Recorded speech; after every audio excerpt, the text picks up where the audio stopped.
पश्चिम बंगाल की तरह असम में भी चुनावी माहौल है, लेकिन चुनाव से पहले आज असम कांग्रेस का अंदरूनी झगड़ा सड़क पर आ गया। असम कांग्रेस के पूर्व अध्यक्ष भूपेंद्र बोरा ने आज सुबह पार्टी के सभी पदों से इस्तीफा दे दिया। मल्लिकार्जुन खड़गे को भेजे अपने इस्तीफे में भूपेंद्र बोरा ने कहा कि उन्हें पार्टी में साइडलाइन किया गया है, चुनाव से पहले उन्हें इग्नोर किया गया और वो इससे आहत हैं।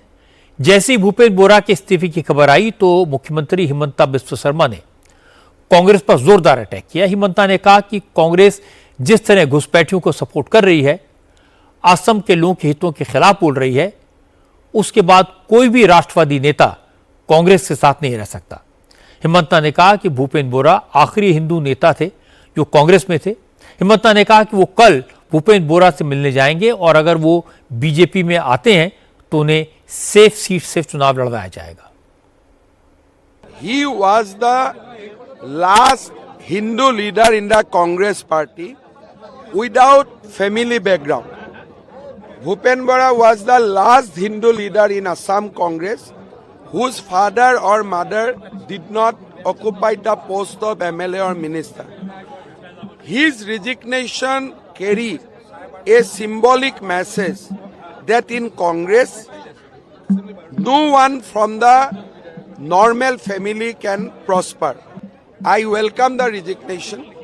However, he has not contacted us for any joining program. I told it to all of you 3 years back that we are ready to welcome Bhupen Bora. We are ready to give him a safe seat from BJP perspective. Bhupendra बोरा असम के बड़े नेता हैं, 10 साल विधायक रहे, 2021 से 2025 तक असम कांग्रेस के अध्यक्ष रहे। लेकिन पिछले साल राहुल कांग्रेस ने भूपेंद्र बोरा को हटाकर गौरव गोगोई को असम कांग्रेस का अध्यक्ष बना दिया। इसके बाद भूपेंद्र बोरा साइडलाइन होते रहे, इसीलिए उन्होंने इस्तीफा दिया। लेकिन चुनाव से ठीक पहले भूपेंद्र बोरा का इस्तीफा कांग्रेस के लिए बड़ी मुसीबत बन सकता है। इसलिए असम कांग्रेस के प्रभारी भंवर जितेंद्र सिंह और प्रदेश अध्यक्ष गौरव गोगोई भूपेंद्र बोरा को मनाने के लिए उनके घर गए। फिर मल्लिकार्जुन खड़गे और राहुल गांधी से उनकी फोन पर बात कराई गई।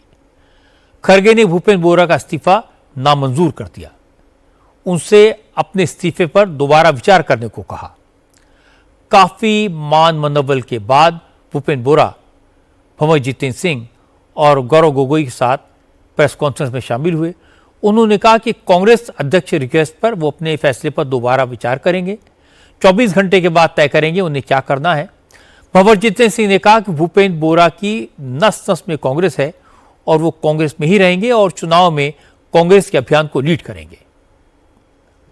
भूपेंद्र बोरा जी हमारे बहुत कांग्रेस पार्टी के, असम कांग्रेस के, अखिल भारतीय कांग्रेस कमेटी के एक बहुत ही वरिष्ठ अंग हैं और आगे का जो हमारा अभी चुनाव का कैंपेन चल रहा है, चुनाव का प्रचार और प्रसार हो रहा है, उसको आगे से लीड करेंगे श्री भूपेंद्र बोरा जी।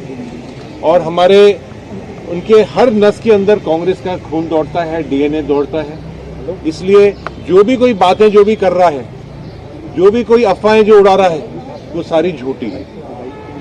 कांग्रेस पार्टी एकजुट है और कांग्रेस पार्टी आसाम की जनता के लिए 2026 का चुनाव आसाम की जनता के लिए लड़ेगी, ये मैं आपको निवेदन करता हूं। गौरव गोगोई ने भी भूपेंद्र बोरा को कहा कि अगर किसी बात का दुख हुआ है तो उसके लिए वो माफी मांगते हैं। फिर कहा कि मुझे पूरा भरोसा है कि भूपेंद्र बोरा कांग्रेसी थे और कांग्रेसी ही रहेंगे। राहुल गांधी जी के साथ भी इनकी बात हुई, दिन में आदरणीय केशव वेणुगोपाल जी के साथ भी भूपेंद्र बोरा जी की बात हुई है। तो हम सब में जो बेचैनी है और हम सब जो तहे दिल से भूपेंद्र बोरा जी को हमने अपना इस्तीफा पत्र वापस लेने के लिए जो पूरे ताकत से हमने बात को रखा है। भूपेंद्र बोरा जी ने अभी कहा कि उनको कुछ समय चाहिए। हिमंता बिस्वा शर्मा ने कच्ची गोलियां नहीं खेली हैं, लगता है वो भूपेंद्र बोरा पर डोरा डाल चुके हैं, उनको साथ लाने की बात पक्की कर चुके हैं, वरना उनके घर जाने की बात नहीं कहते। जहां तक कांग्रेस की बात है, भूपेंद्र बोरा के कांग्रेस छोड़ने के बाद नेताओं को उनकी सुध आई, उनकी इंपॉर्टेंस का एहसास हुआ। अब माफी मांगने से क्या फायदा।